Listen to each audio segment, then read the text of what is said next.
dismantling agency. The social progress that we've known has been replaced with dinosaurs.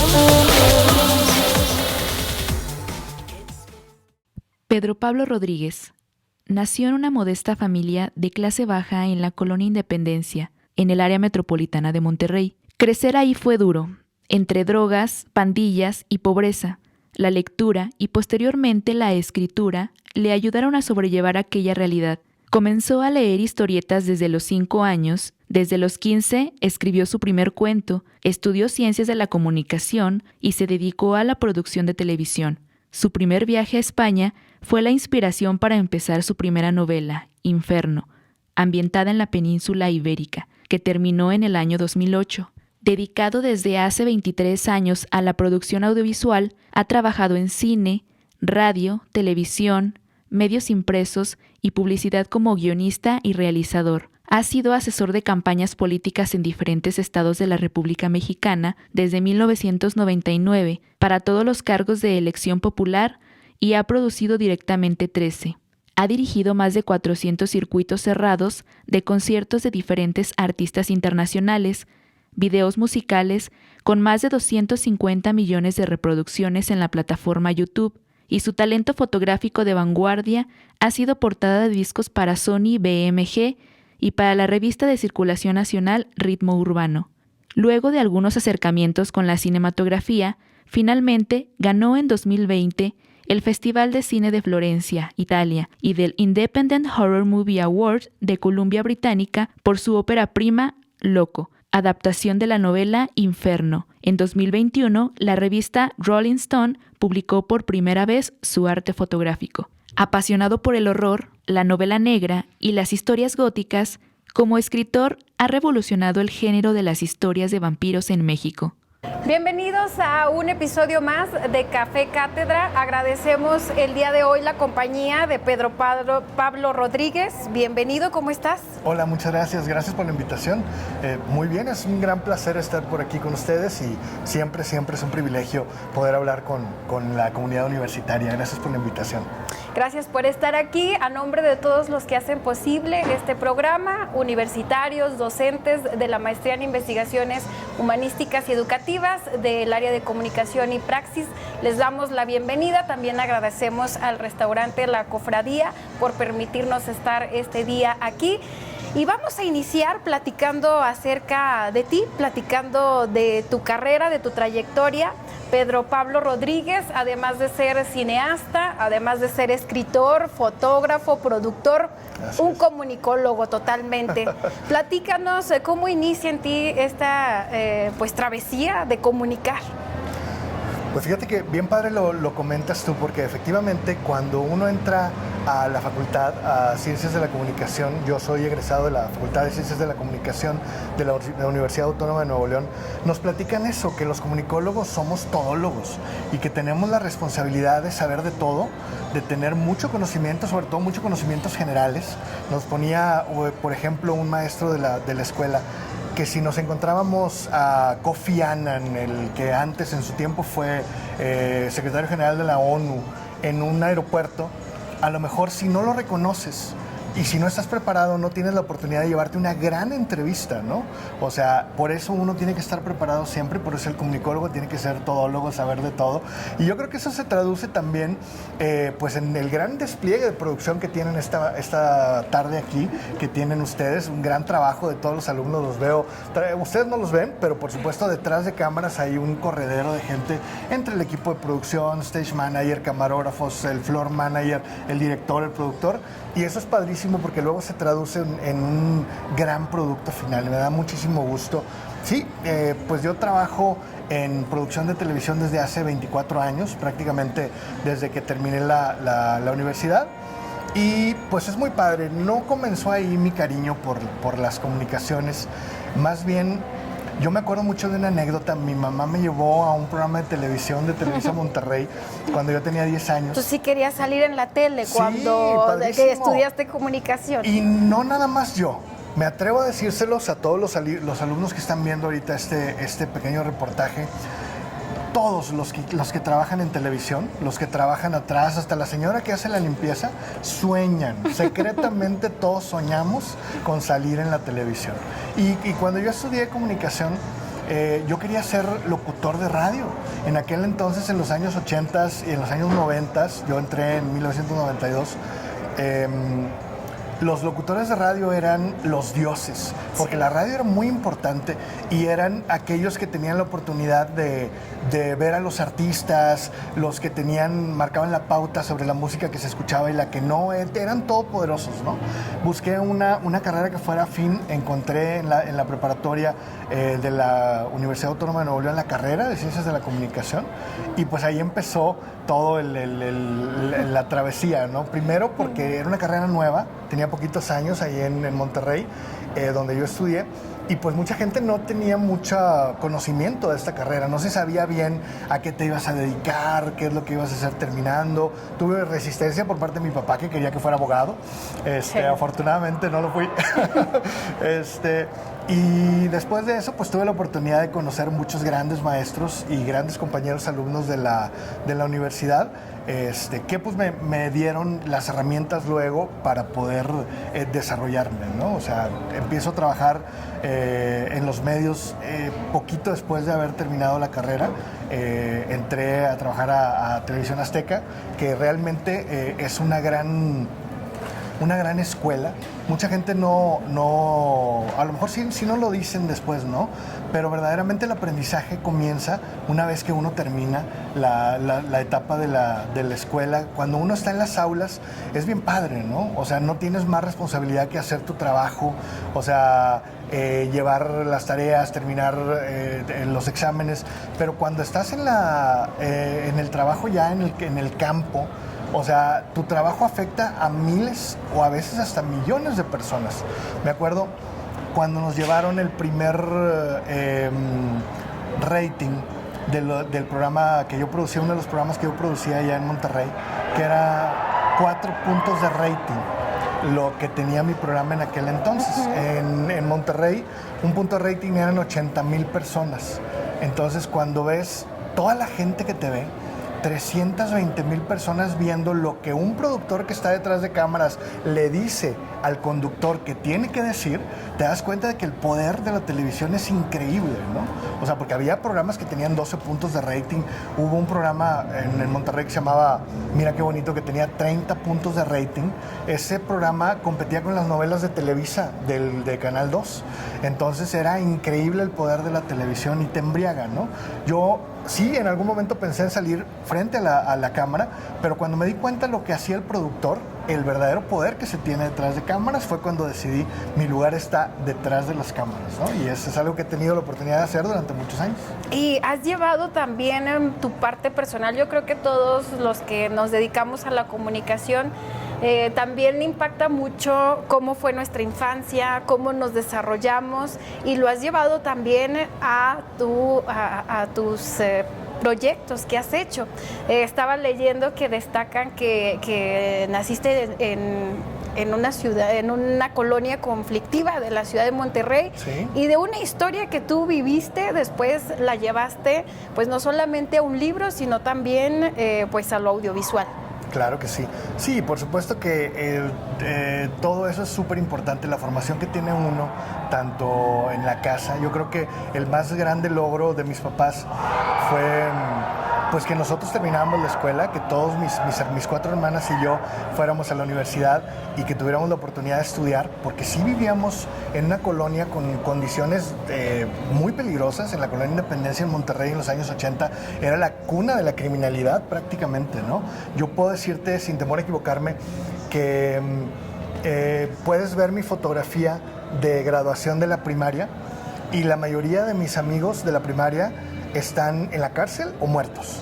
O sea, porque la situación era muy conflictiva, había mucha violencia, había muchas drogas, y poder salir luego de esa parte es gracias siempre al apoyo de mis papás, pero sobre todo a la visión de invitarnos o hasta obligarnos a estudiar una carrera, ¿no? O sea, mucha gente no le da luego el valor, pero sí, la carrera universitaria te cambia sobre todo la manera de pensar. y comenzaste a escribir bien joven. O sea, yo pienso que muchos quizás en nuestra adolescencia escribimos algo, pero tú ya lo transformaste en un libro. ¿Cómo te sientes? Oh, padrísimo. Yo empecé a leer primero. Lo que te decía, la realidad a veces ahí en la colonia era muy complicada y yo me hacía de absolutamente todo el material de lectura que pudiera, ¿no? O sea, cualquier cosa que llegaba a mis manos, yo lo devoraba. Me encantaba viajar a través de las letras a lugares a los que nunca en la vida quizá hubiera podido ir si no lo hice, por ejemplo, a través de las historias, ¿no? Entonces, en mi casa siempre había algo que leer, ¿no? Ya sean libros buenos, libros malos. Dicen que uno tiene que leer de todo. Para poder saber cuáles son los buenos, también uno tiene que leer los malos, sí, ¿verdad? Y de esa manera también empecé a escribir. Primero empecé a escribir ensayos, cuentos cortos, pequeños capítulos de historias que a mí me fascinaban. También soy un ávido lector de cómics. Toda la vida coleccioné cómics yo creo que desde los 5 años. Aprendí a leer antes de la escuela gracias a los cómics. Y yo también me gustaba hacer argumentos para historias. Tenía historias de Batman y tenía historias de Spider-Man y todo, pero desde mi punto de vista, ¿no? Mucho tiempo después, ya en el trabajo, ya cuando termina la carrera, esto es una gran herramienta, porque, por ejemplo, yo hago los guiones para comerciales, hago los guiones para videos institucionales, hago los guiones para biográficos, y eso es una gran herramienta que te permite luego tú mismo tener esa posibilidad de plasmar lo que sueñas de forma audiovisual.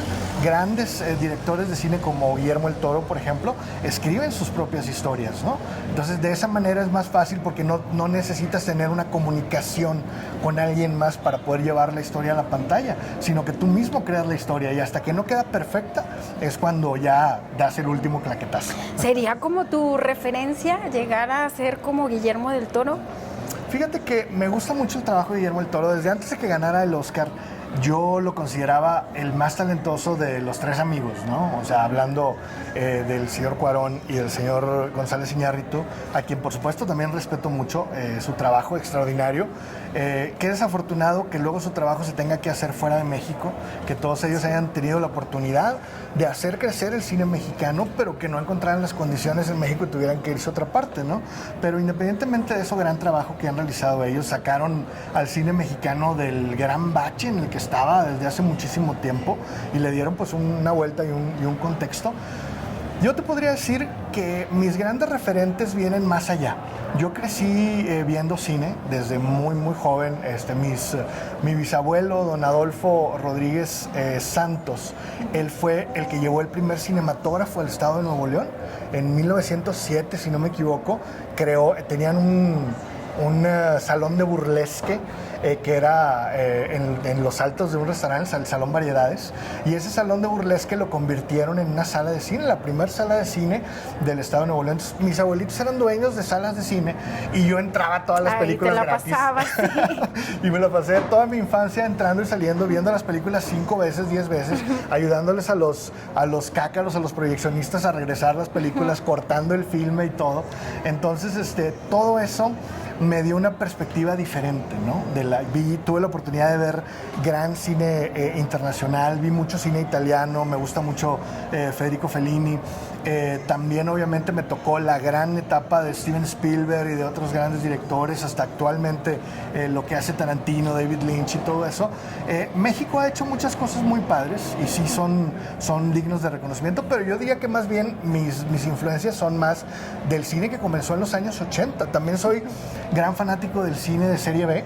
El señor Sam Raimi, que hacía estas grandes películas de horror con un presupuesto exiguo, ¿no? Ridículo, ¿eh? Y eso luego nos sirve a nosotros, ¿no? A los mexicanos, que podemos lograr esto que estamos haciendo el día de hoy sin nada de presupuesto, ¿no? O sea, que nosotros nos toca cargar el santo, bailar y aventar los cohetes al mismo tiempo para poder hacer una gran producción, como fue el premio, el cortometraje con el que ganamos el premio. Si te digo la ridícula cantidad de dinero que gastamos para hacer ese cortometraje, no me la vas a creer. Ni siquiera existe una categoría para los cortometrajes hechos con esa cantidad de dinero.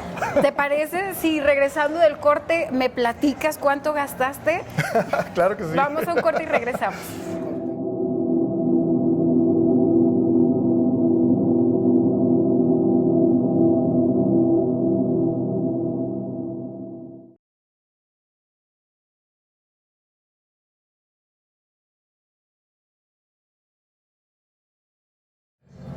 Estamos de regreso en Café Cátedra, agradeciendo esta tarde a nuestro catedrático Pedro Pablo Rodríguez. Muchas gracias por estar aquí.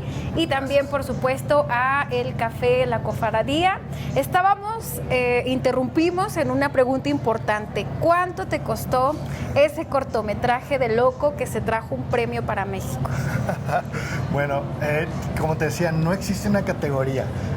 La categoría más baja es de $10,000 para poder entrar en algunos premios, en algunos, ¿cómo se llama? Certámenes de cine y todo eso, y nosotros estuvimos por debajo de ese precio de $10,000. Y te digo, ¿qué es lo que pasa? Hicimos lo que todo buen mexicano hace, ¿no? O sea, así como señora que está estirando el gasto para poder darle de comer a todos sus hijos, nosotros pedimos un chorro de favores. O sea, nos echaron la mano para conseguir unos vehículos antiguos, nos echaron la mano para conseguir maquillaje, nos echaron la mano para conseguir el vestuario, algunos nos prestaron los lugares, la policía, Protección Civil nos apoyaron muchísimo.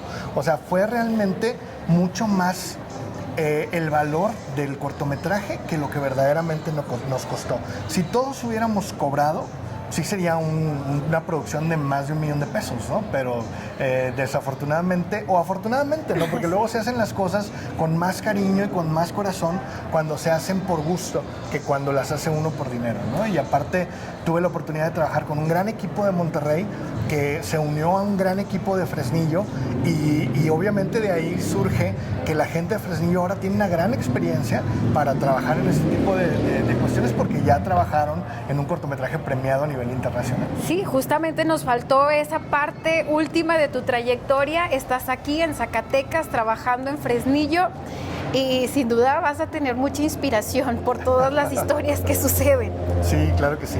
Pues mira, mi incursión en el cine yo creo que fue desde hace muchísimos años. La primera vez que tuve la oportunidad de trabajar en una producción cinematográfica fue en el año de 1991, para que te des una idea, ¿no? Hace tantísimo tiempo. Trabajé Poquito. en Monterrey. Monterrey es una ciudad no tan grande. En los años 90, pues éramos una ciudad pequeña. Y cuando llegaba una producción cinematográfica en la ciudad, era como cuando el circo llegaba al pueblo, ¿no? O sea, todos queríamos asomarnos a ver a la señora Barbona y a ¿cómo se llama? La mujer que tiene cabeza de serpiente y ese tipo de cosas, ¿no? Era como un freak show, ¿no? Poder ver queríamos ver a los artistas y todo eso, Mario Almada y todo eso. Y en ese año llegó a Monterrey la producción de la película Zapatos Viejos, de Gloria Trevi, del controversial clan Trevi Andrade, ¿no? Producida por los hermanos Galindo en aquel entonces. Y yo tuve la oportunidad de tanto estar yendo a ver cómo hacían la película, tuve la oportunidad de que me dieran trabajo como asistente de producción. Entonces llegas y es un mundo completamente diferente. Ves los camiones y camiones de luces, ves las cámaras gigantescas, ves los rollos de cine, ves a los actores que nada más veías en televisión. En esa ocasión trabajó Alba Muriel en esa producción, extraordinario su trabajo. Y me enamoré por completo del cine, ¿no? Trabajé siempre en la parte audiovisual, pero he tenido la oportunidad de hacer varias producciones. Trabajé con el director Jorge Bortoluzzi, que le mando un saludo también. Él es también director de cine mexicano y también tiene varios cortometrajes que han sido premiados a nivel internacional. Con Jorge trabajé como director de fotografía, también como editor. Y en aquellos entonces, cuando hacía cine, pues era carísimo, ¿no? Para empezar teníamos que tirar en latas de película de 11 minutos, para que te des una idea. Cualquiera de los productores audiovisuales, ¿cuándo se te acaba la tarjeta de memoria que traes ahorita en tu cámara? Puedes tirar y tirar y tirar y volver a hacerlo 30 veces y no pasa nada. En aquel entonces tenías 11 minutos de película para hacer todo lo que querías hacer y cada lata costaba $300, imagínate. Entonces, si querías hacer un cortometraje decente, pues tenías que comprar unas 5 o 6 latas de perdido, ¿no? Entonces luego, después de eso, hacer las copias, hacer el revelado, hacer la edición y postproducción, era carísimo hacer cine. Ya teniendo tu película después de todo el calvario de más de un año de la producción, para mandarla a un festival de cine en Europa, imagínate mandar 4 kilos de rollo de película por estafeta a Europa, ¿verdad? Te costaba otro dineral. Para hacerte el cuento menos largo, la última vez que participamos en un cortometraje, nos gastamos todo el dinero en 9 meses de todo lo que habíamos ahorrado en toda la vida y estuvimos a punto de ganar muchos festivales en los que no pudimos participar luego porque teníamos invitaciones y todo eso, pero no teníamos dinero para meter los cortos en esos festivales.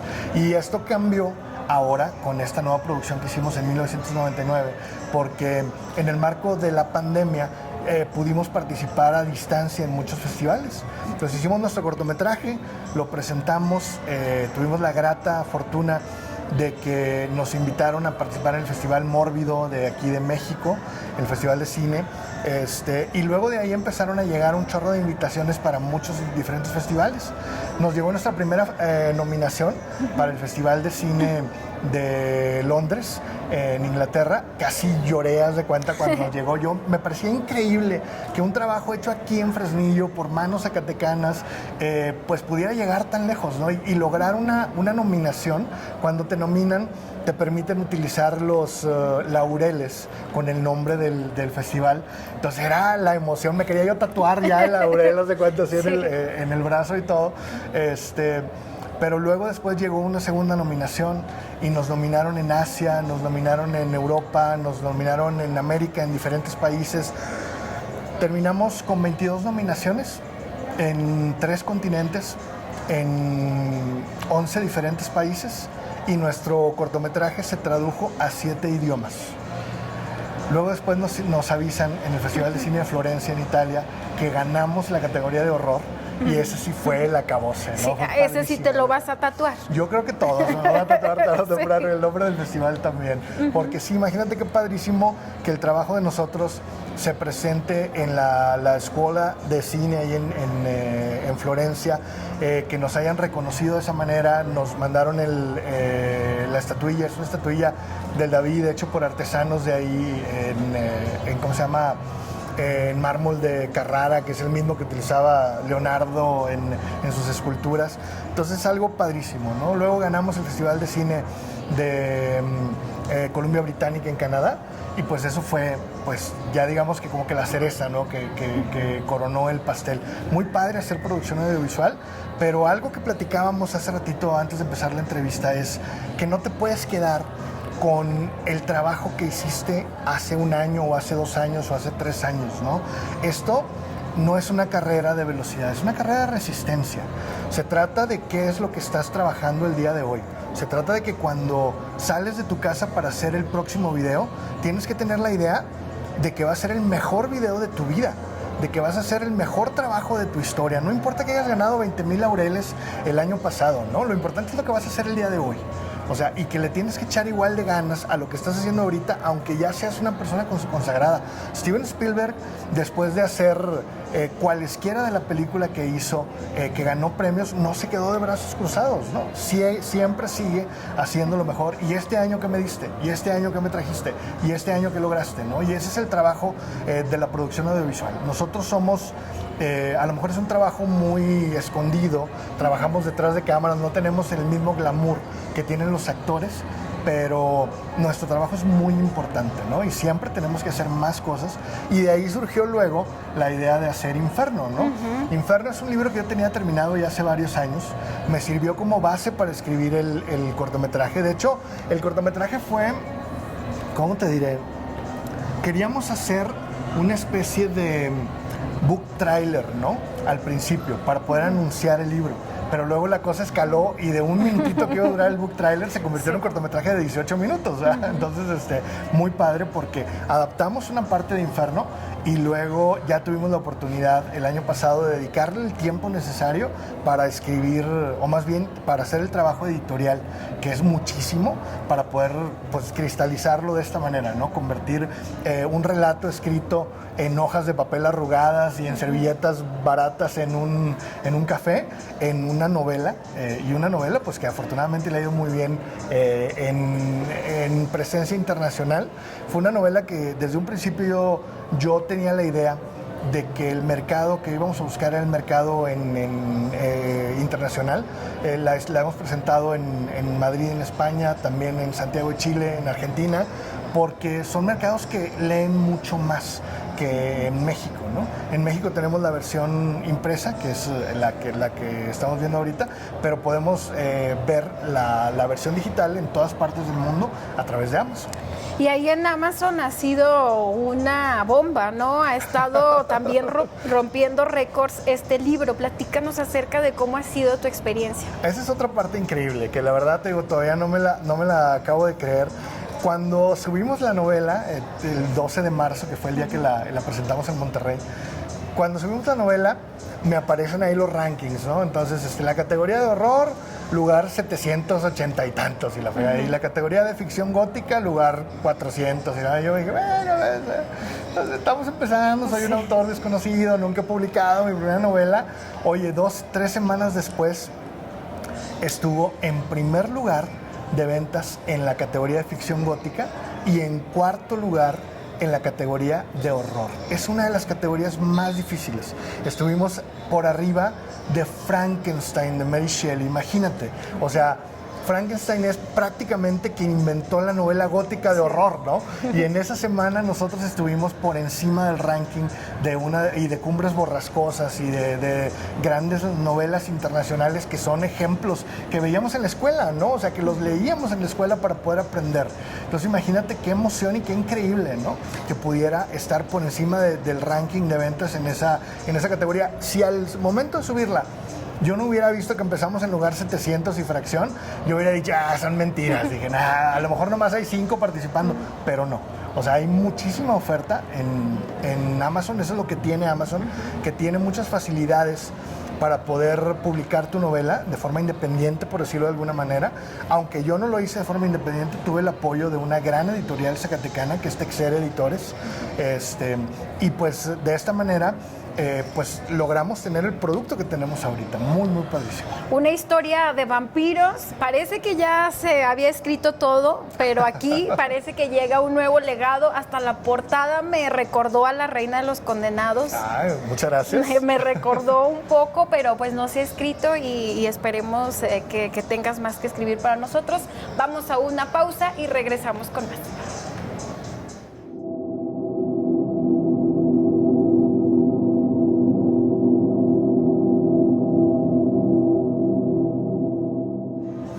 Estamos de regreso en Café Cátedra, agradeciendo a nuestro catedrático de esta tarde. Gracias. Estábamos en nuestro anterior bloque hablando sobre tu libro, que ya es todo un éxito en Amazon.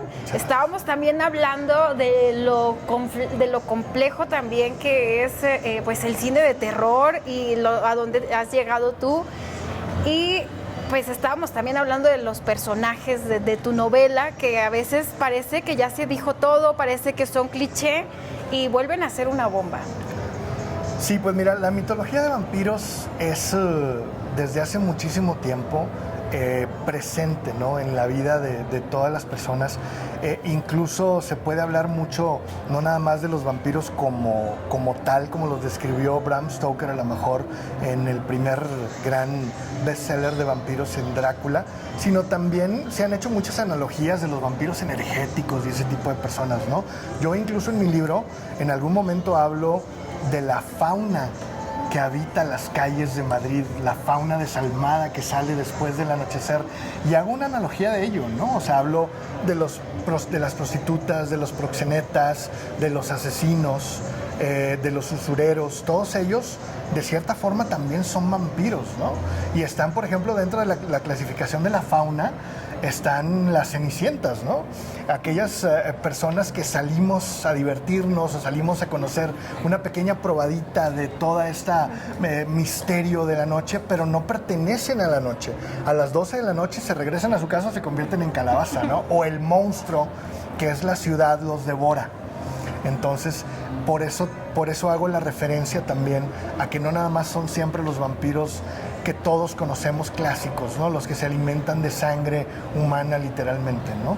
Y precisamente aquí en Inferno pues yo trato de extender un poco, de respetar la mitología del vampiro tradicional que se ha tomado en la literatura muchísimas veces. Yo creo que la última gran refrescada, por decirlo, como lo mencionaste tú hace poquito, sería la saga de Stephenie Meyer que se llevó a las pantallas en Crepúsculo. Me han preguntado, por ejemplo, si tengo algo de digamos así, como de influencia, ¿no? Yo creo que es imposible no tener influencia del producto cinematográfico. Yo recuerdo, por ejemplo, cuando fui a ver Drácula de Bram Stoker, dirigida por Francis Ford Coppola, la manera en la que presenta y fotografía a los vampiros, a las vampiresas, en particular a las novias de Drácula. Yo creo que eso sí, una gran influencia para mis personajes femeninos, ¿no? En particular el que tenemos en la portada, que es Isa, que es una gran modelo zacatecana también, Fátima Gómez, pero yo quería romper el esquema del vampiro que todos en México conocemos. A cualquiera que le pregunte sobre los vampiros mexicanos, te van a hablar de uno nada más, de Germán Robles, ¿no? Y bueno, por supuesto, de Lorena Velázquez y todas las mujeres vampiro que salían con el santo. Pero volviendo a Germán Robles, su personaje nunca fue mexicano, siempre fue una interpretación europea de cómo serían los vampiros, ¿no? Cómo ves al conde con un smoking y con su medallón gigante aquí en el pecho y todo.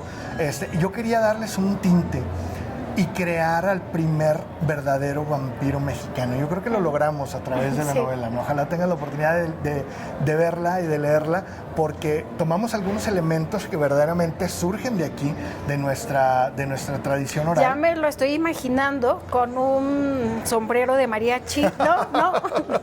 Fíjate que yo respeto mucho, por ejemplo, lo que hizo Robert Rodríguez con Desperado. A mí me gustó mucho, tuve la oportunidad de verla en el cine, esta película, primero el mariachi, que fue la versión original, y después Desperado ya con Antonio Banderas, que fue muy criticado cuando decían que por qué un mariachi duranguense tenía que ser un actor español, ¿verdad? Bueno, tráiganme un actor mexicano que pudiera interpretar mejor ese papel, y con mucho gusto se puede cambiar, ¿verdad? Entonces, no lo estoy haciendo de esa manera, estoy tratando de ser un poco más contemporáneo, ¿no? Y eso, te digo, lo van a ver en las páginas de Inferno, también el vampiro mexicano. Para hacer la portada tuve la oportunidad de trabajar con un diseñador zacatecano, también con Hernán Ortega, que me ayudó con el diseño exclusivo del vestuario de Isa. Isa es una vampiresa que tiene 4 siglos de existir. Es una mujer de mundo que ha crecido en diferentes culturas, y pues tiene un estilo muy exquisito, ¿no? Y teníamos que lograrlo de esa manera, crear también de la mano de un diseñador zacatecano, pues un performance que fuera bastante mexicano. En la portada solamente les damos una pequeña probadita de cómo se ve esta vampiresa, pero en las páginas oficiales de Pedro Pablo Rodríguez, ahí estamos compartiendo el resto de toda la sesión fotográfica. Son más de 400 fotografías que en sí cuentan una historia que es, digamos así, como un spin-off de la novela, y en eso me he especializado, porque lo hicimos también con el cortometraje. El cortometraje te cuenta una historia paralela de la novela, o sea, no, digamos que no te da spoilers de lo que va a pasar en la novela, y a su mismo tiempo estamos trabajando ahorita en la banda sonora del libro.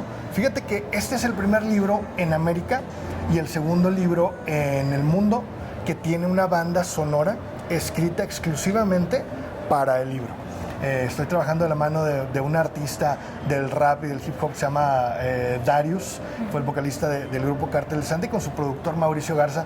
Mauricio Garza es 11 veces nominado al premio Grammy, y él nos está ayudando a producir la primera de las canciones que va a formar la banda sonora de Inferno. Esta canción es La balada del asesino, y nos cuenta también una historia alternativa a lo que se refiere la novela, para que viene a complementar la historia de la novela. Yo no sé si tú te acuerdas, nuestros amigos que nos están viendo a lo mejor recuerdan la película de Matrix.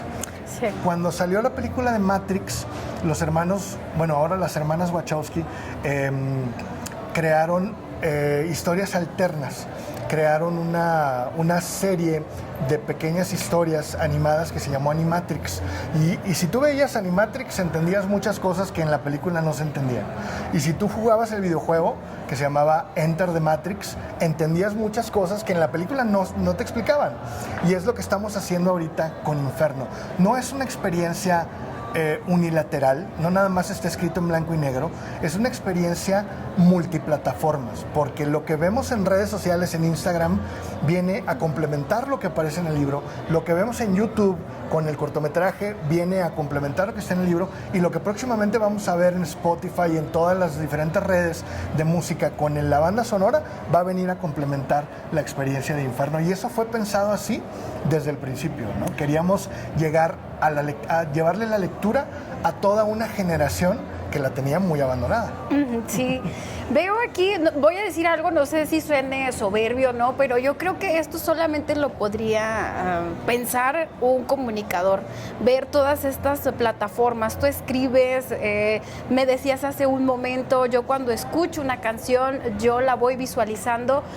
Platícanos un poco acerca de tu concepto audiovisual. Por supuesto. Yo creo que siempre desde el principio, para poder contar una historia hay que hacerlo en diferentes canales. Entonces, para mí es muy difícil separar la música, la musicalización de la parte visual. Yo siempre que escucho una canción, yo no la escucho propiamente, yo la veo en mi cabeza, veo la parte de la imagen plasmada, ¿no? Y eso luego nos ayuda a contar mejor la historia. Nosotros los comunicadores, precisamente, si ustedes recuerdan, cualquiera de los modelos de comunicación es exactamente igual. Lo único que varían son los elementos, ¿no? O sea, algunos tienen más, algunos tienen menos, pero todos son ese pequeño círculo en los que nosotros tenemos que enviar un mensaje.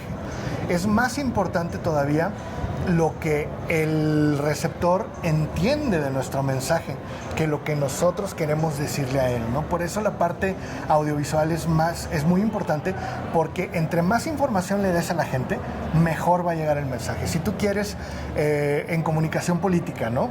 Cómo llegarle a tu audiencia. Si tú quieres como en mercadotecnia, cómo vender un producto. Si tú quieres en la parte literaria, cómo escribirle a la gente para que entiendan con el punto de vista que tú quieres comentar.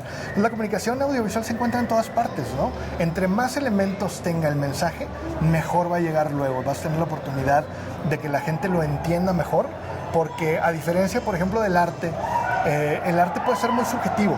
Es más importante, como te decía, lo que la gente entiende que lo que tú quieres decir. Y en la comunicación no es así. Acá es más importante el mensaje.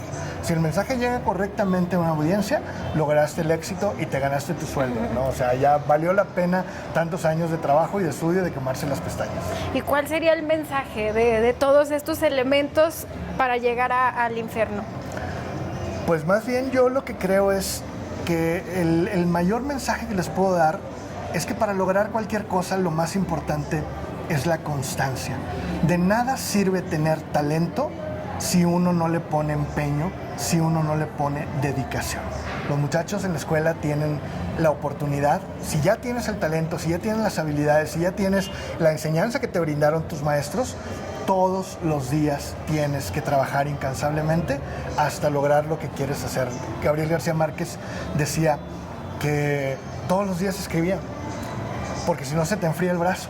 Decía, el día que no se me ocurría nada para escribir, me ponía a describir lo que veía a mi alrededor, pero todos los días hay que escribir una cuartilla, 2 cuartillas para que no se te enfríe el brazo, ¿no? Los fotógrafos lo mismo, traemos afortunadamente ya podemos traer una cámara en las manos todos los días, pero ves, siempre estás buscando la reflexión de la luz, siempre estás buscando un contraluz, siempre estás buscando una imagen bella y siempre estás haciendo fotografías, ¿no? Quien es comunicólogo vive la comunicación 24 horas al día. Estás viendo la televisión, estás leyendo el periódico, estás viendo el mensaje político y estás contando el tiempo que parece la nota. ¿Por qué le dan más tiempo al presidente que a Claudia Sheinbaum, por decir algo, ¿no? O sea, todo eso en sí es un mensaje. pues nosotros tenemos que estar atentos a los mensajes porque los comunicadores, los comunicólogos, somos diferentes a la gente normal. A nosotros no nos echan mentiras, nosotros podemos entender el mensaje que se encuentra detrás de lo que la publicidad y la propaganda quieren vender. Pedro Pablo, pues un gusto tenerte aquí. ¿Algún mensaje de despedida? Pues más que otra cosa, pues decirle a los alumnos que esto no termina el día que se gradúan, esto empieza el día que se gradúan. Cuando yo estudié, tener una licenciatura era asegurarte la vida, o eso creíamos nosotros cuando egresamos, creímos que al salir de la escuela íbamos a tener un sueldo de gerente, pero no, eso se gana. Se gana a través del trabajo, se gana a través del esfuerzo, se gana a través de la experiencia. Muchas veces son muchos años de experiencia, pero si no quitan el dedo del renglón, si siguen todos los días haciendo lo que les gusta, estoy seguro que van a poder lograr sus sueños. Pues muchísimas gracias y muchas gracias a usted que estuvo atento a este episodio de Café Cátedra. Agradecer a el Café La Cofradía por su amabilidad y por supuesto darle también el agradecimiento a nombre de todos los alumnos y docentes de la Unidad Académica de Docencia Superior de la UAS, específicamente de la Maestría en Investigaciones Humanísticas y Educativas en el área de Comunicación y Praxis. Que tengan un excelente día.